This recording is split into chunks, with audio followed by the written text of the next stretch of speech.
Good morning, everyone, and welcome back to THOOPers, aka THHoopers, aka Jared Dudley's favorite basketball podcast. It's Wednesday, September 1st, and I'm your host, Jacob Lehman. Joined with me, Josh Rhodes. Hey, guys. And the half hooper himself, George Martin. Hello. We are back. I think it was a week hiatus. Not a whole lot happened, but we got a little bit to talk about. For example, last time we talked, Donda was supposed to be scrapped entirely, and now I'm on my 9th listen. So that's how long it's been. Kanye West dropped an album. But before we get into talking ball, remember, if you guys like what you hear, make sure to follow us at THHoopers on Instagram, G_Martin21 on Twitter. He's already a little tired because the hiccups are coming, but follow his Twitter. Thought I got that one under my breath. Have we posted, have we recorded since you banged, George, that tweet? I don't believe so. I don't think so, actually. We haven't. See, George got 15K on a tweet, which basically meant he was, what's the word? Benefiting from a divorce. He poked fun at the Curry's divorce, not Steph, his mom and dad, and alleged cheating. George also George got didn't 15K shameless plug us. Yeah. We do post on my account though, so what am I plugging? On the tweet, normally underneath, I was expecting out. By the way, while you're here, nope, he was basking in all the glory. I do believe George when he says it wasn't stolen. He said it was his content. He got 15K off it, and I did like it. He got on, what was it, Hoop Nation? Yeah. Hoops Nation, yeah, 1 million on Instagram. Oh my gosh. And they didn't crop you out. They stole the username. Did you gain any followers, or did the Gucci belt scare him away? I did gain a lot. I believe I'm at like 490 now, so I'm close to 500. I remember I had a little hiatus. I just wasn't moving up. The goal is 500. When George hits 500, we will do a $1,000 iTunes gift card giveaway. Sponsored by George and his grocery games. All out of George's account. G_Martin21. George, I swear to God, we need more TikToks. THHoopers pod on TikTok, but don't even go there yet because nothing's posted. We'll update you next pod. And then YouTube. Hello, subscribe. If you're on YouTube, you see what I'm doing with my facial hair, mustache. You can only see that on YouTube. But yeah, thank you for all the support. Go on Instagram. We're gonna post finally. But let's get right into it. We're not gonna really do like a recap pod because like no one wants to hear like us talk about news that like already happened like too much unless we're passionate about it and got stuff to talk about. So we'll start with something to drop today. Ben Simmons officially requested a trade. I feel like I've given this headline like 6 times before. But I guess he officially came out and said, hey, Rich Paul, tell Philadelphia I want to go elsewhere. And elsewhere means L.A. Josh, correct me if I'm wrong, he only had California teams on his trade list of, like, preferences? He has 3 California teams, and Sacramento is the odd team out. So it's basically... He doesn't want to go to Sacramento? So it's Lakers, Clippers, Warriors, no Kings. I knew Warriors would be on there, and then I knew Clippers probably would since there's 3 LA teams. Is he an idiot? He knows he can't go to Lakers, right? Like, there's not enough. It's probably just linked to it because of the clutch factor. It's like you might as well throw it in there. Well, might as well just say all the California teams because you're probably going to ship to the Kings anyways if I'm Philadelphia. Well, I mean, it probably when he says he wants to go to California, I feel like it's included, but the 3 that they have mentioned repetitively is Warriors and then the LA teams. George, if you're Philly, because I know Josh's take on this. If you're Philly after all this, are you refusing to send him anywhere good? Like if the Warriors got a good package, sure you do it there, but you're calling like the Kings first, right? You're calling like these purgatory teams where like Ben Simmons can rot in hell, right? I don't know, honestly. Maybe, but I feel like the Kings also have good assets that the Sixers might want. So I don't necessarily think they're going to try and punish Simmons. Really think it comes down to the return because I know Morey is star hunting. He doesn't want to settle. Josh, would you be petty if you're Daryl Morey? I mean, I would just considering the situation, but I wouldn't like lowball it. Like George has a point. Like if you're gonna trade Ben Simmons, like the asking price should stay as high as possible for the longest period of time. But like the reputation Philly has with like their superstars, it's like not terrible. So it's not like it's gonna get thrown into like, oh, Philadelphia's a bad franchise when handling stars. Like Embiid just signed a max deal. you might as well like sweep this one under the rug because they basically picked who they want to build their future around this summer with the extension. So it's Well, like they did pick petty. both, and Ben Simmons decided that he was going to be upset and not get better and stuff. So I don't really think this is a blemish on Philly at all that they even have to hide. I don't think it's a blemish on Philly. They really had his back the whole season until he really cost them a Game 7. And then Doc Rivers was like, you know but what? they also kind We of got some threw work to him. do. I mean, for good reason, they threw him under the bus. But at the same time, even if you're in a position to do so as a team, you shouldn't take that opportunity.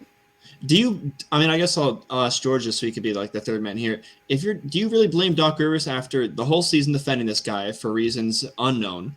Then he cost you a Game 7 in which you had every chance to win, and they interview you 5 minutes afterwards. Do you blame Doc Rivers for that interview, kind of, if that was the last straw for Simmons, even though it was kind of the first straw?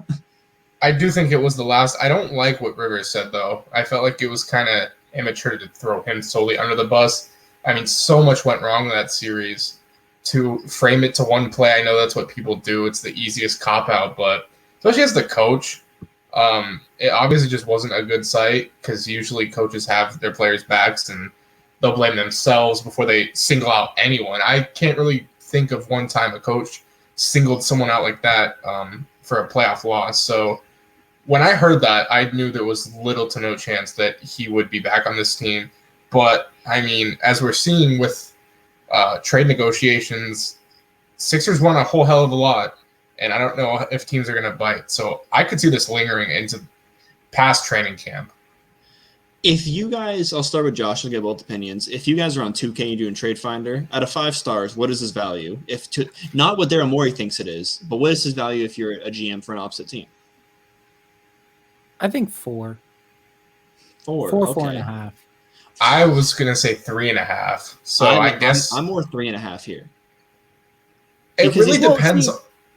You guys. Go ahead, George, before it really depends on the team's needs. Yeah. Because like a team like the Warriors, I feel like Simmons has higher value to them because you already have Steph Clay. You really just plug Simmons in, and he kind of is like a Draymond role, but obviously not as great of a rim protector. But for a team like Sacramento, especially I've been hearing that they want to ship out Fox. If they would ship out Fox if that happens.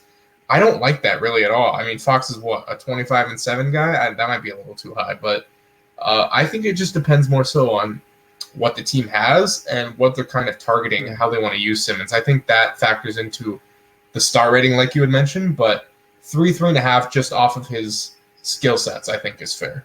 I pray to God they're not trying to include Fox in those. He's the only good thing that happened to Sacramento in a while. Josh, why the 4.5? That's like at that the point. 4.5 is like a dream for like certain teams, like George was saying, like the Warriors. Like you can just kind of plug Simmons in without really modifying anything, and like it'll work out. I say 4 just because Simmons is like becoming like a rating roller coaster where people heavily overrate him, and then now they're criminally underrating him. Like people are just forgetting that he pretty much has every other arsenal of his game like polished except the shooting fear, and I think his motivation is still pretty scary, especially saying that the California teams are the only teams he wants to go to. It kind of just seems like he wants to live the lavish lifestyle, and we haven't really seen the work ethic put into like developing the things that he needs to fix. But everything else about his game, like you really can't complain about.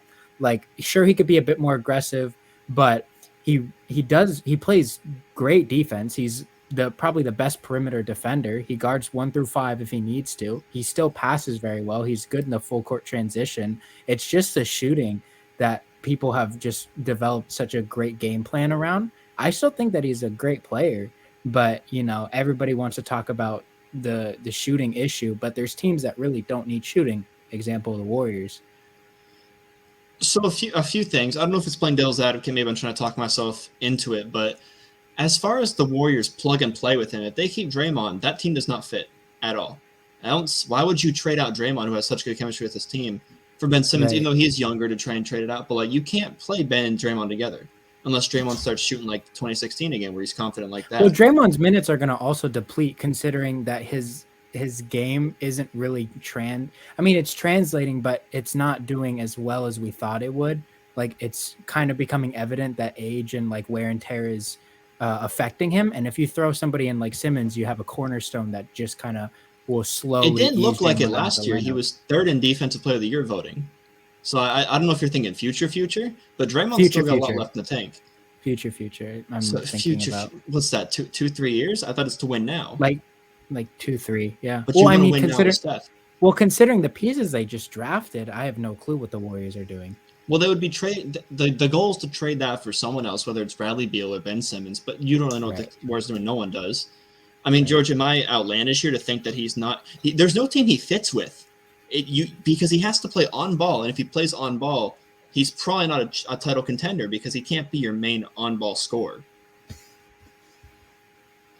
I mean, I don't want to get too far into it, but I do think Portland is a half decent fit. I don't think that deal would happen though, so I'm not gonna spew on about it. But you sort of make a point with putting Ben and Draymond on the floor at the same time. I don't know if I'm as worried because I feel like Steph, and if Clay is anywhere near close to his old self, I don't know if I'm necessarily as worried. It's a tricky subject. I don't really know. Because what's the lineup you run out there? Because I know you want to play small ball death lineup, and play Ben Simmons and Draymond at the 4 and 5. You're gonna do it the whole game, or you're gonna start Kevon Looney and bring either Wiggins, Draymond, and Ben Simmons off the bench. I know this is a little bit outlandish, but what about the Clippers? You know, they ran 5 out the whole time, and I know Simmons doesn't shoot, but they ran Nick Batum at the 5, and he wasn't. So Paul George, you're trading Paul George? I'd have to I'm not thinking so much about the trade package, but I'm the game plan. That would be the package. I don't think that's worth doing with no, Kawhi absolutely down. not. At this point, Paul George is a significantly better player than. So do you see where I'm coming from here though? Like I feel like I'm knocking down I'm not like destroying his arguments or anything, but like he doesn't fit with any real team. Like George makes a little bit of a point with the Blazers because you have Dame. What about there. Minnesota? That's another team that people are with another big man that you're going to take post touches away from. Cat plays outside prim. Cat can. So play does Embiid, but he's better in the. Do we think a package around D'Lo even gets it done with Morey? No, I don't know. I don't think so. He's hell bent on getting a star. I don't know why. He needs to cut his losses. Honestly, D'Lo, Malik Beasley, and like a pick could get it done. I don't even think he fits with Minnesota. I saw something on Twitter saying Cleveland as like a sleeper. They would ship off Sexton. Cleveland needs to stop making trades. Cleveland needs to end their offseason. I don't know the full package, but yeah, I saw it was just like a hypothetical. It wasn't from a credited reporter. The way Ben Simmons fits, and maybe there is a team that I'm not thinking of, but you need to play him at the 4 with a dominant guard who can score and shoot very well, with a stretch big, a perfect stretch big, like a Brook Lopez. He doesn't take any post touches needed. He just stands on the perimeter and shoots threes. Like, that's what you need. And I don't really know if there's a spot like that because those are so rare. Right. No, I mean, Philly kind of played this as I mean, there was really no perfect way to play this, but just the way it's been handled. I mean, we're officially in September now. Training camp is going to start up soon. There's been no real like foundation of negotiations, rumors. It's really only been subjective. And Lehman's Well, okay, I'll finish up. Lehman's also been saying, he feels like it's the 5th, 6th time you've been mentioning Simmons wants out, and we've gotten nowhere since then. So I don't really know. I don't see this happening fast. I mean, NBA news does move fast. This could linger into the preseason, maybe longer. In their defense, this is the first time. I think they were doing the smart thing, which is if we keep Ben Simmons, we keep him, but we're going to look for a trade package. And this is the first time Ben Simmons actually said, you know what? I want out. This is like a full official. I think the last report was like he kind of one side. He's got one foot in, one foot out. They better say the relationship. This time they're out of marriage counseling. He wants a divorce. They're out of here. So I think that's the big thing now, and I think that might make Daryl Morey kind of panic a little bit because he doesn't want Ben Simmons around the team. That's kind of like a locker room cancer. But I mean, does have a history of just getting rid of players. Chris Paul. Yeah, I'll let Josh finish it out here. But yeah, I got Simmons like a 3 on the star. I know he's great on defense, but you have to play him at the dunker spot, and he plays like a guard. He has no post bag, but he has to play him at the dunker spot. I know he's a good defender, but like there's a lot of great defenders. Like they don't grow on trees, but like there's better defenders than like Ben Simmons as far as like what he give back on the offensive end. I think he's one of the best defenders in the league. Complete package. Yeah, like Marcus Smart. He's not better than Ben Simmons, but like you can put him anywhere. because he could just stand in the corner and shoot threes on offense. To kind of wrap this up, though, I will say that we've only seen Ben Simmons be used in a Philadelphia scheme. There's a very good chance that even though it might not work on paper, there's a team that trades for Simmons and finds a way to use him in a way that we haven't even thought about. So you also have to take that into consideration. So when I say that my stars are higher than yours, I'm just saying about things that he needs to kind of fix rather than scheme fit, even though scheme fit is important. There's just a way, I feel like with the intangibles and the things that he does on the court, there's a way that a team will trade for him just because of his talent, and will find a way to use him in a schematic fit that we haven't thought about. Josh is actually using the stars of 2K as like potential, because I think that's what they actually mean in the trade sim. Like it's like potential 4.5 when the guy's an 85 overall. Well, yeah, Ben Simmons was always, what was it, 2K? I think it was the year after he was drafted. They were like, this guy's going to be a 99. You would always trade for him in, like, association. That was, like, the go-to guy. Him and Michael Carter-Williams are, like, the 2K goats of, like, I hate potential. Michael Carter. Marvin Bagley also develops well in 2K. It's really weird. Yeah, he was like a 95. And Porzingis. Kristaps Porzingis is a triple-double machine after the third season. It's ridiculous. Do you guys want to go through the trade packages that Bleacher Report had, or do you want to just wrap it up?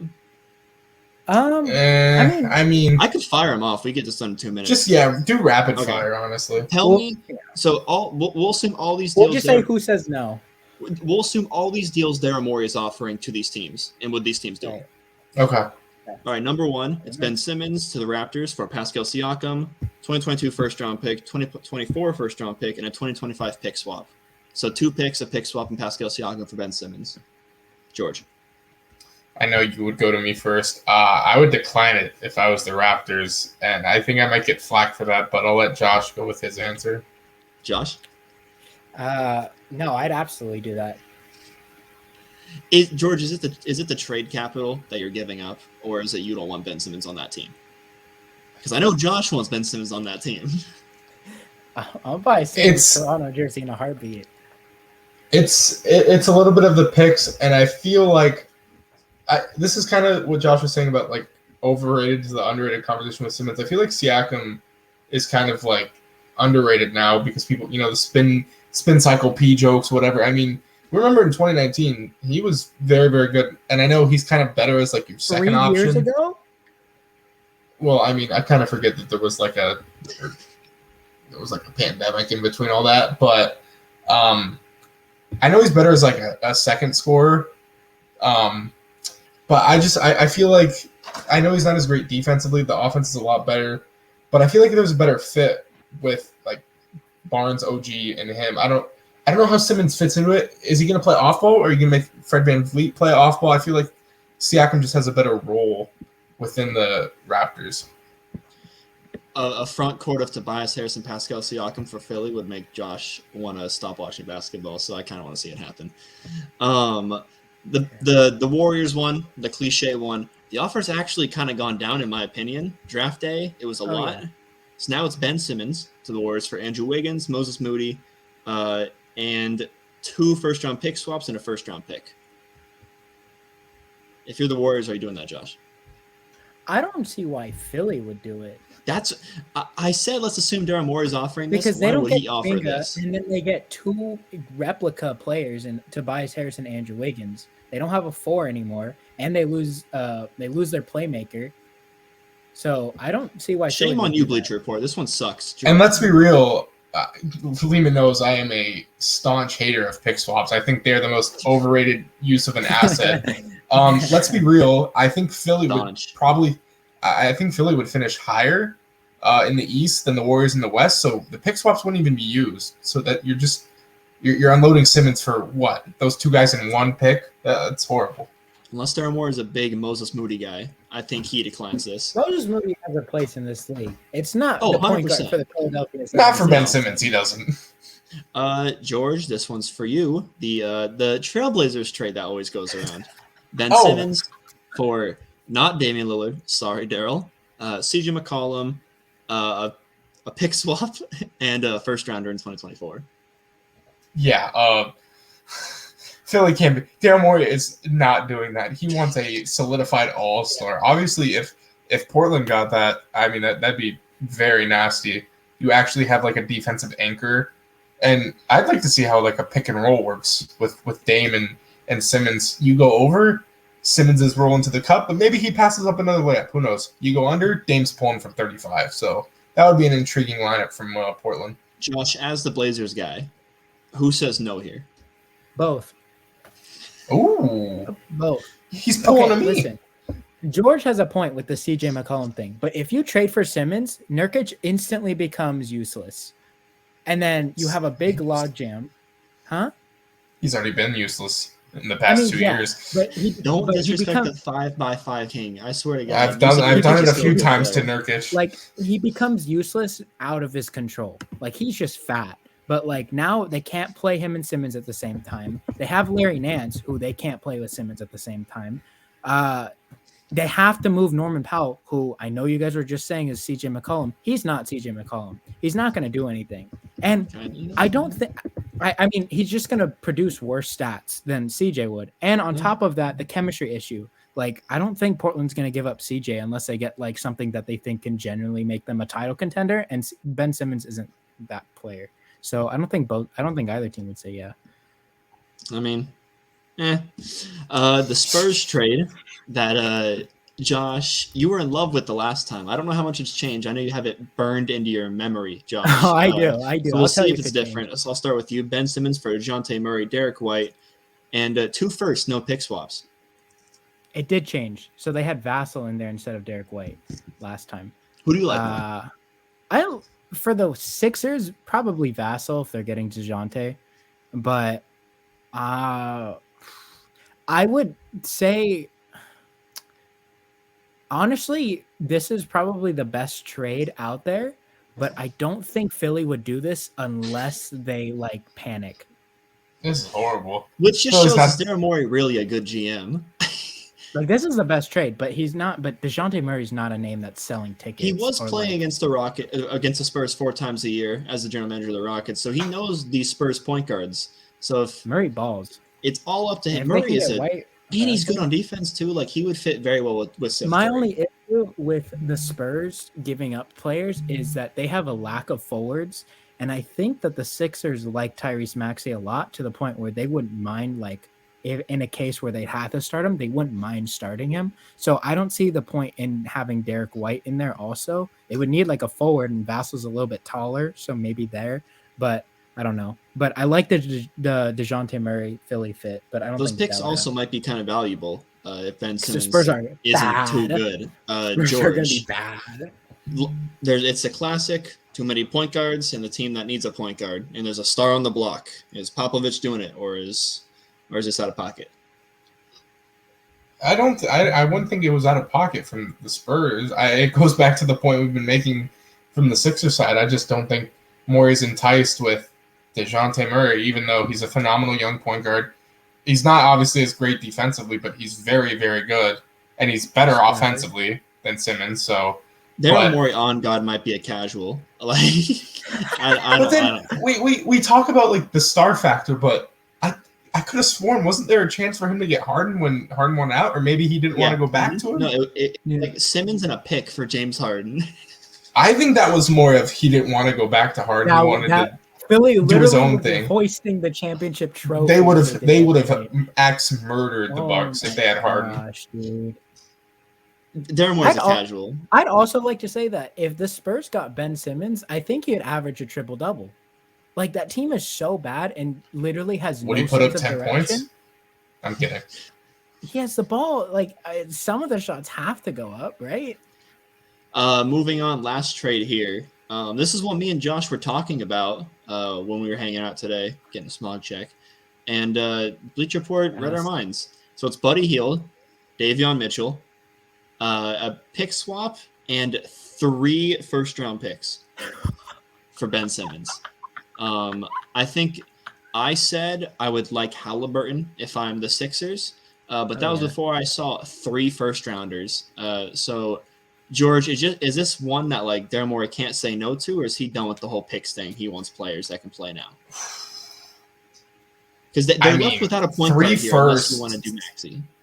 I mean, unless he was getting a bona fide superstar, which I think we're past that point with Simmons, 3 firsts is a really good get. And you get an elite 3-point shooter in Buddy Hield and a young prospect in Davion Mitchell, which everyone has loved. Stud defensively, locks in. He can guard, we think, those NBA guards. So He's 5'11". He's 6'1". He's 6'1". 6'1" with shoes. I would like this, honestly, for Philly. 3 for that's a lot. I mean, what, Harden got 4 picks and you're getting 3 for Simmons? Like, come on, you have to Part do of this it. is Bleacher Report wildin', I think. I know, don't think they're gonna get 3 firsts and a pick swap, which they will use because it's the Kings, so I'll be 4 first rounders. But Josh, and the Ben Simmons stuff for coming up on 25 minutes here of just Ben Simmons talk. I'm gonna blow my brains out about this trade. Right. I think that if we're going more realistic, they probably take like the pick swap and a first round away, and they like try to ship Marvin Bagley out to Philly just to get rid of some dead cap.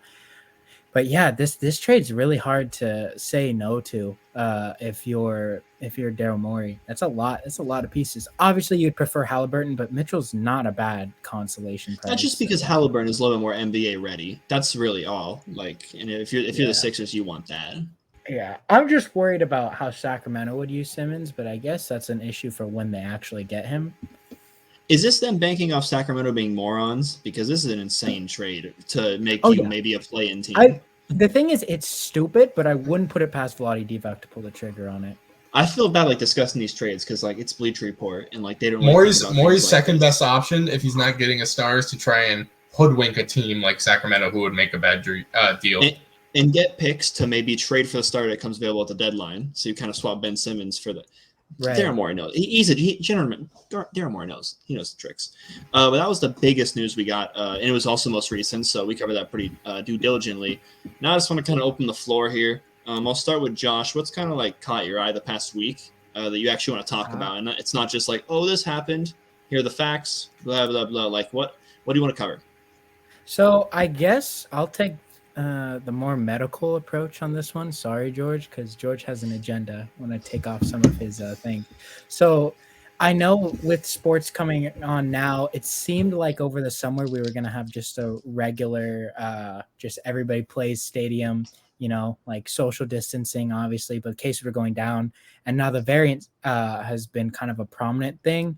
So to prevent everybody from having to quarantine consistently, they implemented these new vaccination rules that we've also seen in the NFL, except it's a little bit more lenient. It's just NBA personnel, and I think recently they made it so refs also have to be vaccinated. No rules yet for the players. I know the NFL is kind of pushing that, but the NBA has been kind of quiet in terms of that aspect. So I'm very curious as to what they would do for the players, because obviously the players are the ultimate effect, and there's a significantly smaller amount.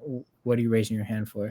Do the refs and coaches have to be vaccinated? Is that the rule? Refs, coaches, like 100%. Like there's no tolerance. I'm not sure if it's coaches, but I know it's refs, and I know it's anybody that works in the stadium arena or works with the team. So anybody that like comes into any sort of contact with the players has to be vaccinated for them to keep their job. So I think they're working like outside in and kind of keeping like a bubble where it's like minimal risk. So the players still kind of have like that free will choice. I think that works for the NBA just because it's a smaller amount, but it's also a higher risk because if you get like a little crisis case on a team, like if half the team's gone, that's like, 6 players that are suiting up. Whereas like football, like if they have a small like crisis, like there's 53 players on the team, like maybe they can figure it out. They don't need all 53. So I'm not entirely sure how I feel about that. It doesn't seem like there's so much debate. Lehman did get vaccinated. He got his first shot yesterday. George and I have also been vaccinated for a while, but I think this is probably the best approach if they want it to like be full on. And it seems like most of the players are kind of pushing the agenda of like be vaccinated or like practice safe measures if you're not. So I don't think it's going to be as big of an issue as it is for football, but those are some interesting rules. And I'm kind of curious to see if something goes wrong, do they like fully shut it down, or what do they do to kind of alter it? Because this is probably the best they're going to get in terms of without making like a heavy decision one way or the other. So it's I want to kind of probe your brain a little bit, probe. I don't know what the correct term is. Probe is right. For players wise, are they saying like get vaccinated? Because I know NFL, it's very like if you catch COVID and you're unvaccinated, I think it's a big fine. Like you have to quarantine for 14 days. Like they're making it very untasteful to not be vaccinated, which is why a lot of players are getting vaccinated. How is it for the NBA? Is it like it's more lenient? It's because a lot of the players have already kind of pushed that they want the players to get vaccinated, so they're kind of okay with the encouragement role right now. It's like we're not forcing you, but like you probably should, because eventually down the line maybe we'll make a rule on it. But no, I haven't heard a player like verbally speak out like, oh, this is dumb. I don't know if George has seen anybody on Twitter kind of have an outlandish thing, but for what I've seen, nothing has really been speaking out. It seems like the players kind of have their own choice and they're leaning toward the side the NBA wants them to. I'm just curious that when it becomes like a set rule, like if players get so mad to the point where they have to like shut down travel, because I don't think Adam Silver is really afraid of like shutting down the rhythm of the NBA schedule just to move it into like a certain like dense areas of the world. Well, I think this will be a good segue to get George in here. I think when comparing the NFL and the NBA, Roger Goodell does not care really about what his players think. It's follow my rules. Adam Silver is very beta player, pro player. Yeah, I'm gonna use beta because he just kind of strikes me as that. Beta. He's not going to tell LeBron James to get vaccinated. He's not going to do that. He's not going to tell Joel Embiid. He's not going to tell star players to get vaccinated. And I know a few of them are already pro non-vax. And we've seen already it costs players like their jobs. It's a little bit of a fourth wall break here. Cam Newton got released today. A lot of people are saying it's because he's not vaccinated because the NFL rules. Nah, he's just bad. We're not going to see that in the NBA. So, George, where do you kind of stand on that? Are you kind of glad he's taking this approach where it's like we're going to protect the players, everyone around them, they can choose? Or are you kind of hoping that, you know, that he kind of puts some of the rule in place to kind of put his foot down? No, I think it's fine that they can choose. You just have to know the risks that you're taking if you're unvaccinated. I think it's fine that to have a choice, and I kind of like that they're not mandating it. You know, because you look at it, if you're a fringe player who's, you know, maybe not, you know, the heaviest of rotation guys, not making that much money, because some of these G League bench players, they kind of live like paycheck to paycheck, as you've seen with like minor league baseball, some NFL guys, but it's important to them if they want to, you know, stay afloat, that they would probably have to get it. You know, it kind of shows your responsibility. Cam, he didn't get it, and maybe that's the reason he's out of a job. So yeah, I mean, I think it's fine just keeping it as a choice. Know what you live with consequences. You look at the NFL. That Bills receiver, I don't know his name, broke a rule, got fined, and he said, you know what, it's not worth it. So he got vaccinated, and I think that's totally fine.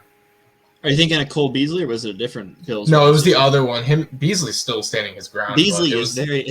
I think it was Isaiah McKenzie. I'm not sure if that's the actual name, but he did end up getting vaccinated. So I think it's fine. You know, lay out a set rules, and you know, if you end up catching it, and you know it harpens your teammates are gonna be mad. You feel like you might let them down, and maybe you'll decide to get it. Do you think we'll see something similar, Josh, from the NFL, where it's kind of like very harsh on players who catch COVID without the vaccination and kind of lax when they catch it with the vaccination? I feel like the thing is, the NFL and NBA are like companies when we like think about it. Like they're looking for the best interest to give them the best profit, and they profit off of the entertainment that they bring. So obviously, we're not going to nobody's going to bat an eye if like a restaurant, for example, kicks out or like fires people that aren't vaccinated. I know LA County is trying to implement a rule where like you have to be vaccinated to work. Otherwise you're going to be out of a job. But in terms of this, it's like, it just seems like such a big platform just because it's entertainment.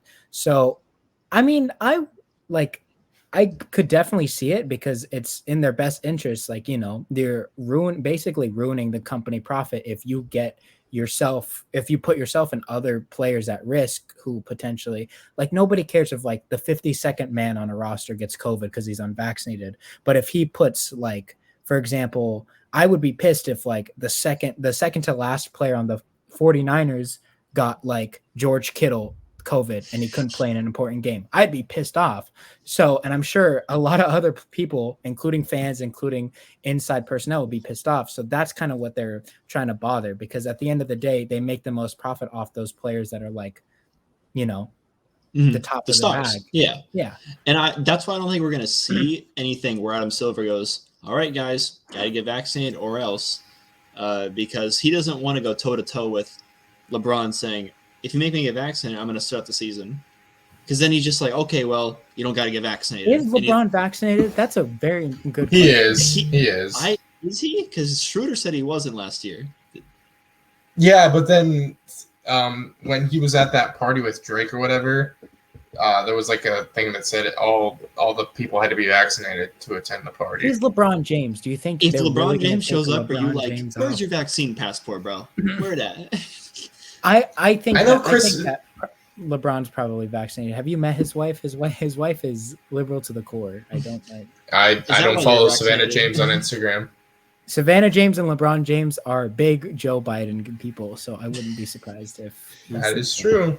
I did finally get the vaccine because we need to start networking. I need to meet Shams without a mask so we can take more cool pictures, and I know he won't. We had to wear one anyways. Josh and I were fully vaccinated at that event, you dummy. Shams is a man of many, many words.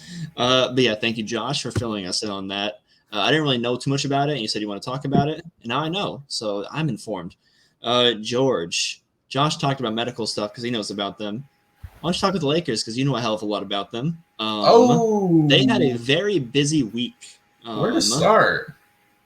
Why don't we start with let's go chronological. You lose Dudley to the Mavericks. I like this because I can segue. So yes, Jared Dudley, 14-year NBA vet, I think he was with the Lakers for 2 seasons.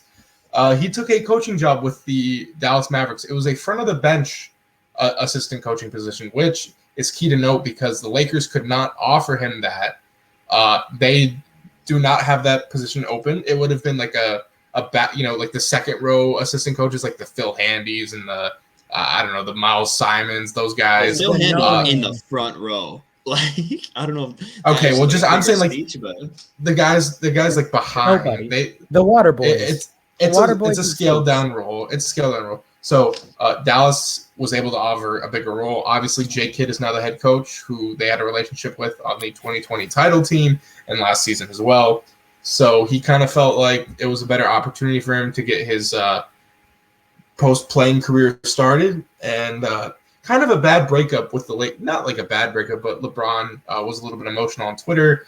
Dudley's been in his inner circle for a little bit now, working out at events with him. So he was kind of a little bit sad that Dudley was let go. And Dudley did say something interesting. We found out on Twitter that I don't know if he had a scuffle with Rob Pelinka, but he said that it was dumb to prioritize youth over veteran leadership. So, segueing into my next point, the Lakers signed Rajon Rondo, a veteran leader guy, over the youth that Dudley said they weren't prioritizing. So, with Rondo, I'm excited he's back. Obviously, did play a key role in the playoffs, which we all know Josh called, weeks before the finals had happened, that playoff Rondo would appear, and he did, even though Lehman and I gave him a ton of shit after that game 1 where he had a disaster class. So, Rondo, he was on an interview. His press conference said he doesn't really care about a role. He knows that it's probably going to be scaled down. All he does is he wants to win. It doesn't matter how much he plays. Another ring. He's certified Hall of Famer. He's right there. He's already a Hall of Famer. Yeah, I know, but not to Lemicki over here. He said he's excited to mentor Nunn, THT, Malik Monk. So it really seems like he's going to slide into that W role that we had just lost. So he's going to ruin Kendrick Nunn. I love it. It's cool to see that we have like the guys from the team where it was like star in your role. It wasn't this Dennis Schroeder demanding a starting role and Drummond thinking it was a 30-minute per game guy. It's these guys that want to sacrifice to win an NBA title. So you guys have exactly star in your role. I'm gonna start with Lehman here. So now Rajon Rondo's a mentor. Now we trust him. Now he doesn't care about his role. He just wants to win. But Okay, He's to be fair, 35. But last year he Rondo was did- throwing pissy fits on the sideline for playing Rondo BMPs. did mentor Marcus Smart for the first couple of years in Boston. Oh, I don't think okay. Rondo's a bad. I don't think He's Rondo's a horrible bad mentor. I don't want you defending his mentorship. No way. Why not? Why Because he elaborate quits on why? young players. Give me an example. The Mavericks. Oh, I forgot the Mavericks. The 70-year-long franchise is a young player, right? I can name more examples when he quits than when he actually mentors young players. Why don't you tell me someone besides Marcus Smart he mentored? Rondo? Yeah. So Rondo is on the Mavericks. I don't want you going play by play. I gotta think. Yeah, exactly. You gotta think. We just mentioned you last name the time. player. He can quit on. He quits on teams. That's not Because deniable. they don't provide what he wants, which is let him say whatever he wants to say. Well, now he's in a position do where it it's like like that. he doesn't want to roll. He went and tried out the trenches, also known as the Clippers. He didn't like it. He didn't get playing time, so then he came back. I like the Rondo signing, but we already have a lot of guards, the Lakers. And I know he says he doesn't want to roll now, but what happens when these young players like Kendrick Nunn start slipping up and he's like, come on, man, I'm supposed to be it's the playoffs. Let me play. Let me do this right now. What happens if he doesn't? What happens if he leads Kendrick Nunn into a better direction? And that's awesome, but I don't see that happening because I don't think playoffs time doesn't matter. That's winning time. If the rookies and the younger guys are slipping, I put Rondo in there. Why not? I'm with Regular George on season, this I think one. it'll. You play the best players in the playoffs. I'm saying he might. Rondo hasn't exactly been the best locker room guy of all time.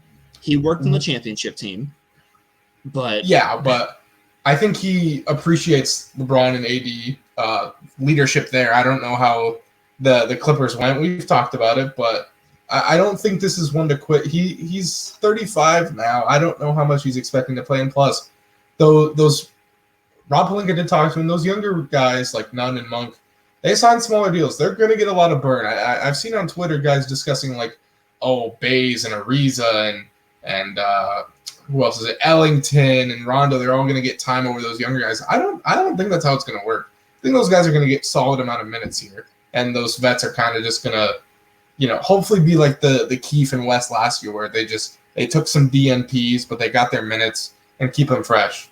And West was upset with that. He said it not really. in post game that he was upset with it. Yeah, he did say it was a struggle, but he eventually got over it, and at the end stretch of the year, he was all right with it. I like playoff Rondo. He was great for that championship team. So I'm not saying like, it's a disaster. It's Drummond all over again. I'm not saying that. Right. But I feel like my concerns are low valid because we just talked the whole year about how he's not good at mentoring teams. The Atlanta Hawks, for an example, they got him out of there because he was not happy playing behind these young players. He just wasn't giving effort there because they were really winning. But I hope you guys are right. And there's no real like factual proof for me to back this up where I'm like, he's gonna tell Kendrick Nunn to F off, like all this stuff. Like he's also not the sole mentor. LeBron James is still on the team, and there's Ariza has played with Nunn. Obviously, they both come over from the Heat. Russell Westbrook is probably going to be the biggest mentor to a guy like Nunn. I'm not saying Kendrick Nunn's the future. I'm saying he might get upset with these young players. I'm not saying Kendrick. We need to bring in. Yeah, but also that's a little bit more Kendrick Nunn. That's a little bit more valid then. Yeah, I was basing it solely off Kendrick Nunn getting. You kept talking about him. I didn't know. He's a good point guard right now. Yeah, I feel like the Lakers are more of a proven team than like Atlanta and like even the Mavericks when Rondo was on the team. So I feel like there might be a little bit less of an issue just because he's entering a team that's established themselves. They have LeBron, AD, Westbrook. They have a lot of good players that have kind of proven themselves on and off the court as just good people. So I feel like it'll be less, but your concerns are valid because it comes to a point where it's like if Nunn's turning the ball over or Malik Monk's missing every wide open three, he might get frustrated, but we'll have to see. He also won a championship with his core, so like I don't have I'm not like calling my shot or whatever. I'm just a little nervous. That's all. Yeah, and then George, little center news for Lakers. Finish with Lakers for me. So yeah, it's been interesting with Marc Gasol. I do think the whole Drummond fiasco kind of shook him up in a weird way. He is under contract, but he does have a clause where he can straight up retire or go play back in Spain, which I think he closed the door on that. So he might be looking to retire, but we've seen some news that he's not 100% committed yet. So the Lakers have been looking around at potential centers. DeAndre Jordan is a name. He's still under contract, and I don't think the Nets are really going to pry him. And obviously, there's no trade to be made there. So it's really interesting. But another thing that you can take from this, the Lakers, if Gasol does stay, have 2 centers on their roster. That kind of hints that AD might maybe not start at the 5, but he will be playing a bulk of his minutes at center, which seems like they're shifting that from last season where they had 2 7-footers in the lineup a lot of the time. So I don't know what you guys think about that. I really hope we don't get DeAndre because he's basically just a more washed version of Dwight. I do like Mark for spacing values if you start AD at the 4. So I don't really know where they're going with this. But if AD plays, 25 of his 38 minutes at center per game, I'm cool with that. Oh no. Oh no. Get ready, A Disney. Well, I mean, as far as DeAndre, it is a very valid target because I think the Nets are looking to buy him out. I don't know why, because I know him and KD are very close. I think Kyrie too. I think it's those 3 are very close. I'm looking to buy DJ out. And if that's the case, I feel like the Lakers do need one more center just because if Mark does not, go, because you need to keep the versatility in that, impose your will kind of play style in your back pocket in case you have to use it because that's the Lakers won their title in 2020. So that's where I kind of see it. I think he's a very valid target. I would like to get younger, but there's really no other center on the market in September that will give you what DeAndre Jordan does at the ripe age of 25. You have to dig deep into your bags and find someone else who's better than DeAndre Jordan in September. I don't know where Josh falls in this, but I've been talking about AD playing the 5. I don't know about DeAndre Jordan. I like George's point on Marc Gasol for spacing, but at the same time, I'd rather have players that are just going to kind of not cause turmoil in the locker room because of their position and role. And if Marc Gasol isn't fully dedicated into playing the position that they're going to ask him to, then it's better to just sacrifice the spacing for somebody that's going to come in and give it their all. Honestly, just keep Dwight. Do we really need another center? I mean, barring any injuries, obviously. I feel like we need one more. I think we need 2 pure centers to preserve AD. I mean, if Mark leaves, obviously, then a big center need rises up. But if Mark stays, I think we just do what we've been doing. We keep a roster spot going into the season, and then we find a buyout guy, or like Josh had mentioned, if there's a emergency, I'm sure there's a vet center that you can get for 10 minutes. There's got to be a decent free agent center out there. I mean, I don't know who. I could look it up, but someone to fill minutes an innings eater. It is September. There is not. I think Dwayne Marquise Chris is a free agent. I think Damian Jones is probably not put on a Lakers jersey. What the hell, George? Damian Jones is a free agent. And Dwayne Dedmon are legitimate.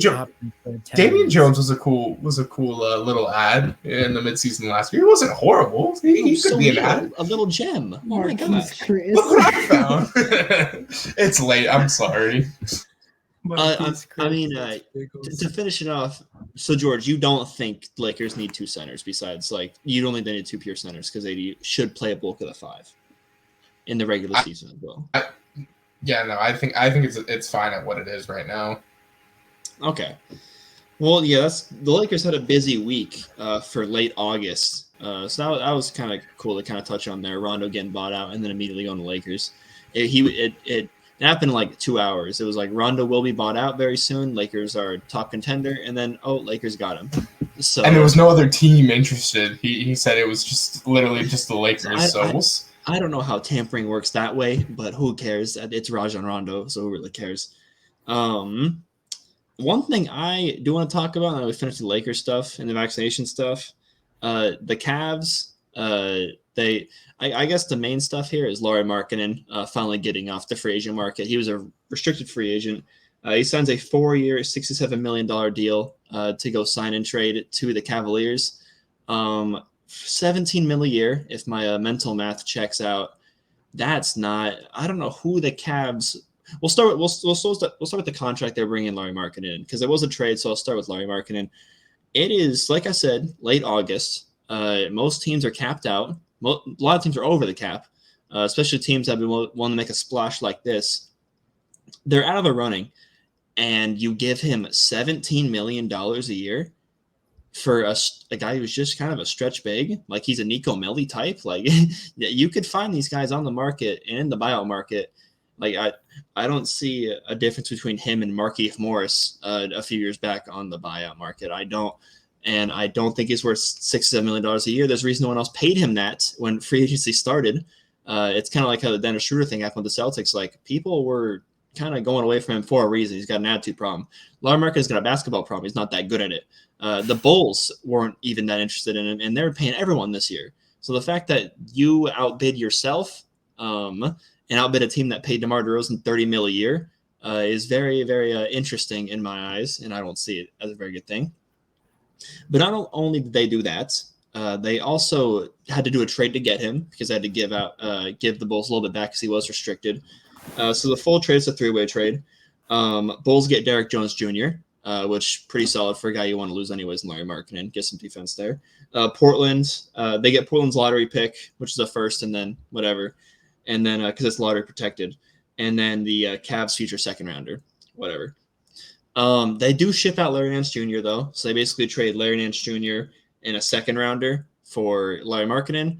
I don't know who said this. I don't know if it was one of you two. They brought up a good point. Larry Nance Jr. might be better than Lauri Markkanen. And then they ship out Larry Nance Jr. and pay Lauri Markkanen $17 million. George.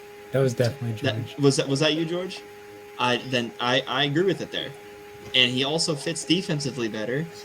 And I don't get it. Small side note here. Great deal for Portland. They give up a lottery protected first for Larry Nance Jr. Kudos to them. Very good for them. But Josh, are you going to say something? No, I just muted George because his fan is so loud. But yeah, now I've kind of done all that. You guys can hop in here. The Cavs are horrible at building this team. They have a lot of talent here. You get Evan Mobley. You get my favorite player in the draft. You do. Then you re-sign Jared Allen to $100 million a year. I mean, not a year. Holy hell. Over 5 years, so $20 million a year. So you're not bringing him off the bench. I guess you're going to put a 7-1 Mobley at the 4 now, I guess. But I come to terms with that. Now you sign this guy for $67 million. Is he going to come off the bench? You going to try and bring Mobley off the bench like a LaMelo Ball type of thing? I don't know. But am I crazy here for thinking the Cavs got worse with this? Like 100%, like no doubt about it. Josh? No, you're not crazy, because the Cavs are trying to do what Atlanta did last year, where it's just like, oh, I'd rather have too many players than not enough. But the fact is that they're just picking up players that should be doing the same thing. The Lowry thing is dumb. I mean, I know. I was talking about how Larry Nance probably is going to get weaned out of that young group that they have, because they have two pretty solid. They have Okoro, and then they have now Mobley and Allen, and they have the two guards. So like the odd man out's kind of Larry Nance. Maybe he's like a bench player. Dean Wade. But I mean, they had some good pieces.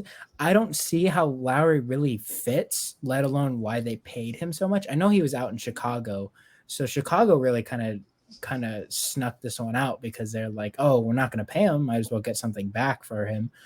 But yeah, it's weird.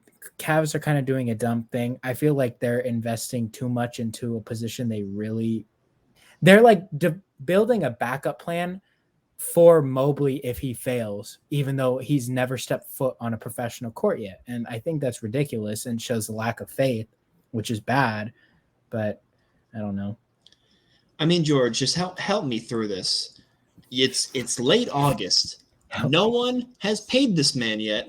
No one can really pay this guy yet. You know, the Bulls don't want to bring him back because they already paid enough players. So why do you go and give him $17 million a year?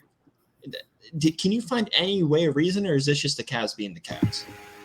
Sadly, just the Cavs being the Cavs. I mean, Lauri Markkanen was benched last season. That's how bad he was. And you pay him, I think I saw a report, it's basically like above average salary as a starter for his position. I mean, it's a big contract. That's like That's a raise people get for where Lauri was drafted and becoming restricted. That's a raise. I get what Josh is saying, like a backup plan, but it's not even a good backup plan. It's like that would be your plan C or D with Markkanen. He's not great at all. Like the trade grade. Yeah, honestly, Markkanen is not worth the 4-year 72 that a lot of players get out of that. Like George said, that draft spot. I think Norman Powell's making about the same as Lauri Markkanen now. Gary Trent Jr. is making the same. Gary Trent Jr. is making actually, they might be making a little bit less. I think Powell and Trent Jr. got 15 mil, so it's slightly less. I think Norman got like a 5 for 90 extension. This just makes me more upset as it goes along because Larry Nance Jr. deserves better. He's a great defensive player. He's an Ohio native, and you ship him out for Lauri Markkanen to the Powell got more. 18 oh, sorry. They had to get a third team involved to get Lauri Markkanen, which means they wanted him bad. He didn't just fall in their lap. They act like there was a huge market. They act like there was a third team involved. There wasn't a huge market for Lauri, like Lehman said. Let me slow it down. Do we think there's any slight sliver of a chance that Lauri has the bull syndrome that we've been seeing with players who have basically looked like dumpster fires and end up finding decent roles on other teams? Who has done that? Wendell Carter Jr. on the Magic, who got the 4th pick. He looked like he was playing a lot better when he got a change of scenery. If I get my Penny Hardaway jersey out of the closet and wear Magic colors, I could probably average. I'll be modest, 12 points in the second half of the season. Well, then Josh has to also say Daniel Gafford, and I know he doesn't want to admit it because he was alongside Russ. Like that's a legitimate. Like the thing is, like Chicago, we know Chicago's given up on their youth for like, and I feel like they're starting to give up on Kobe White too, which is unfortunate.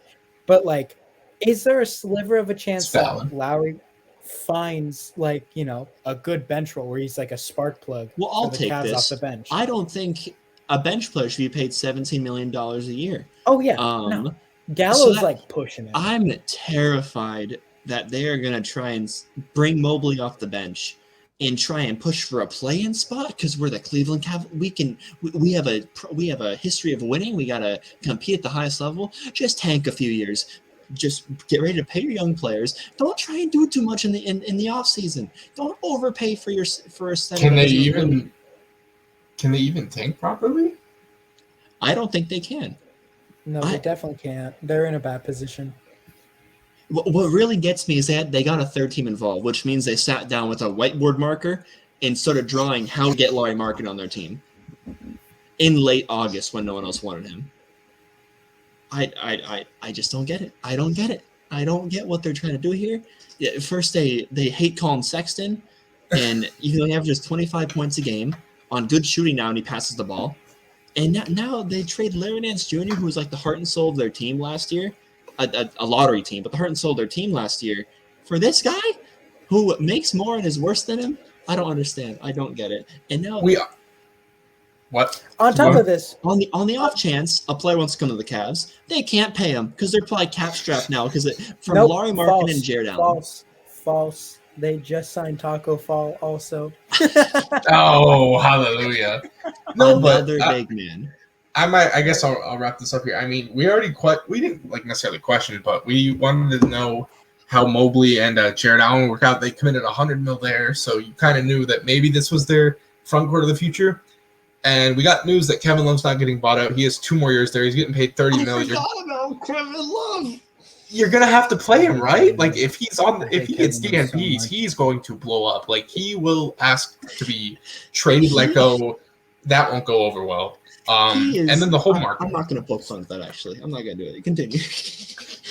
No, I'm just saying it's very questionable. And then you're gonna have to pay Garland. You're gonna have to pay Sexton. Okoro's there. What are they gonna do with Osman? They're gonna be like so tax strapped to the point they're not gonna be able to add anyone, and they're so bad. They're just gonna have to keep adding picks. And where are they gonna go? Their ceiling is gonna raise like this much each offseason. Like all the teams out there that are like middle of the pack. If you're a Blazers fan, even if you're a Kings fan or a Pelicans fan, it could be worse. It really could. You could be a Cavs fan. Your GM could not know how to build a team correctly. Normally, you don't pay very mediocre guys $17 million They're a just year. banking off LeBron coming back again. They're banking on Ronnie taking a hometown discount in the draft. I don't think they know how the draft works, but the Cavaliers are driving me up the wall. It only gets worse. I think that with what the Grizzlies did, I think the Cavs now have my least favorite offseason. They drafted my favorite player in the draft, and they have my least favorite offseason. They passed the Grizzlies, so good for them. Good for you, Colby Altman. Good stuff, buddy. Last thing here that we'll just touch on here, because more Dame news. He's staying in Portland. Hallelujah, thank God. But he was on a live stream, and he's responding to questions, and he's like, well, I'm in Portland for right now at least. Like, quote verbatim. Like, I'm not like just saying it like casually. He said, I'm in Portland right now at least. So That's just for memes. That has to just be for memes. Like, This kind of has to be, man. This kind of feels like the whole Aaron Rodgers thing. It's like, I'm giving you one more year and then I'm out of here. But the problem with Portland is Dame don't have a co-star like Devontae Adams. Just saying, CJ's not that type. Yeah, but also football has 26 players that start consistently. George, 22. NBA player. I get it. I don't want to compare rosters here. I don't want to compare like how the games are played. I'm just saying I feel like it's a. You're saying it's a Damian Lillard last chance. Essentially. Really? I don't know what Portland can do from now until. No. I wanna really sit down and think about this. What in Damian Lillard's head goes, oh, this year is gonna be different from last year? What did they do? Like, They got doesn't care. Junior. Like, he really sat down and was like, all right, folks, this is it. And it's like, we didn't do anything. I know, this is it. Like, he should have, like, if he's gonna leave, he should have done it this year. Like, what did they do? He's in a toxic relationship where he's like, oh, it's gonna get better. I know it's gonna get better. I got this. I got this. There's factual proof, George. There's factual, literal proof that the team went from can fix this the to Blazers. this. I can do it. No, they It did was the nothing. coach's problem. It's not theirs. He can fix All him. they did- It's so all easy. they did was they switched from one mediocre coach to another, because I don't think Chauncey Billups is going to do anything too hot. Like, what is he going to do? Mentor Dame? Like, oh my gosh, thank goodness he's going to transform Damian Lillard to a championship point guard with the team that they have. No, and they got Larry Nance, who forgot he's the savior. They didn't. Hey! Watch your mouth about Larry Nance Jr. All right? I'm gonna shameless plug. Watch the TikTok at THHoopers Pod on TikTok. George literally says it himself. They did nothing. This is so stupid. He's I almost either knocked my staying TV forever down. or he's not, or he should have left already. This is dumb. So mad. Josh does bring up his first good point of the 85 podcasts we've done. What is different this year? At all? Why would this year be like, you know what? I'm turning 32 now. I'm gonna give him one more shot. Like, maybe they're gonna prove me wrong this time. He's like bringing the boys back. What boys? There's nobody. Like, when I asked George to be on Time to the Gym, I've been late 3 times. You were late today. You were late today. You were literally late today. I should have texted and picked him. I should have done it. I should have done it. That'd be like if George is late this time, I'm done with him. He's been late 9 times. Why would the 10th time? I'm done with y'all. Went from 3 to 9 so quickly. Like it was literally 15 minutes late today. I do not know why he's talking. Don't right make now. this personal, George. You have to link it to something. Yeah, like I think it's just dumb. Like that. It's just that, like, one of the him just saying that, like, I think it's just for drama. Because, like, if everyone's just like, oh, maybe this is it, like, this is last, nothing's changed. Like, they might make the playoffs this year. 6 He's or 7 honestly seed at the peak, and they're gonna lose in the first round. That's how it's gonna go. That's how it's gonna be for Portland, unless they fix something and they refuse to. He's honestly just in the same boat as like Beal. Bradley Beal has had numerous times to ask out and get traded out of there, but he just seems content with, getting his money and running it there no matter where they finish. I mean, those 2 guys have had multiple chances to run from the grind, as Twitter likes to say. I don't even think Damian Lillard's in that position, because they had a legitimate shot at winning a championship, and they didn't do it. So, like, they were a couple injuries and a few maybe like an extra piece away from potentially, like, taking that injury-riddled 2019 Warriors to, like, whose side are you on, Josh? Are you saying he has enough to win in Portland right now? No, I'm just saying that's what that story would allude to, assuming. No, George comparing Beal and Lillard in the same situation is not true. Portland has like Wizards. They know we know what they are, and like they've made the effort. They got Westbrook, and now they're doing a thing. Beal probably should have asked out if he's planning on winning, but Beal knows what he wants. Damn it, he's always talking about I want to win one in Portland. They don't do anything. If you want to win, leave. This isn't a last. Not Larry Nance Jr. form. I don't like the disrespect. Oh, the savior. So, do you guys think it's for jokes? Because I don't know what It's for jokes he's drama. pulling. It's just for drama. It's like for now, ha ha ha ha. We have officially lost George. He is on his phone. So I'm gonna give one very last quick shout out to LaMelo Ball. Story came out today. Unlike his teammate PJ Washington, LaMelo Ball is very smart when it comes to these women. He dates multiple at a time apparently now. A lot of them adult actresses. And he also rents out his Rolls Royce to women to flaunt on their birthdays in exchange for money. So LeVar Ball deserves one of those Father of the Year mugs that they give out at like little convenience stores and Spencer's gift shops. But I just want to give a quick shout out to LaMelo Ball for not falling in a similar trap that PJ Washington unfortunately found himself in. Did you guys read what LeVar said he said he basically told LaMelo that you're not going to find a good woman as an NBA player. So he said he feels bad for LaMelo, but he gave him the tools to succeed and the knowledge that he needs to not get trapped. So good on LeVar. Good stuff. But after that, I am going to call it before we get too carried away with any other topic that happened last week. We will see you guys eventually. Again, it was great being back, but I don't know. Unless we got some, old classics to talk about, I don't see a whole lot of stuff coming in the following week. So we'll get creative. We'll get you guys some content out there. I'm working on a YouTube video about the Kings. This was before the Ben Simmons stuff came out, so I guess I got a lot more to work with. Divisions. Yeah, we could do divisions. But like, what if another like Laurie Markkinen type thing happens again? Because now I got the Cavs finishing dead last in their division when I had them second to last. So things change. What a big change. George, you said you have a lot of TikToks in your drafts. You just told me that. Do you give me one idea that's in there? What's one? All right. Well, it's not a draft. It's still yet to be recorded, but it's a 2017 versus 2018 draft, like best of 5 or best of 7 series, and then there's one more. I'll have to get that to you. I can't think of it right now, unfortunately. But do you edit these, or are they one takes? What do you mean they have to be like? I'm saying I haven't. I'm saying like I haven't fully finished recorded it. That's what I mean. And no, it's not all in one. It's not all in one take. They're one takes. They're one takes. Fair enough. Off all the right, dome. But, once again, THHoopers, Instagram, Twitter, GN_Martin21, TikTok, THHoopers Pod, and YouTube at 2.5hoopers. Hello.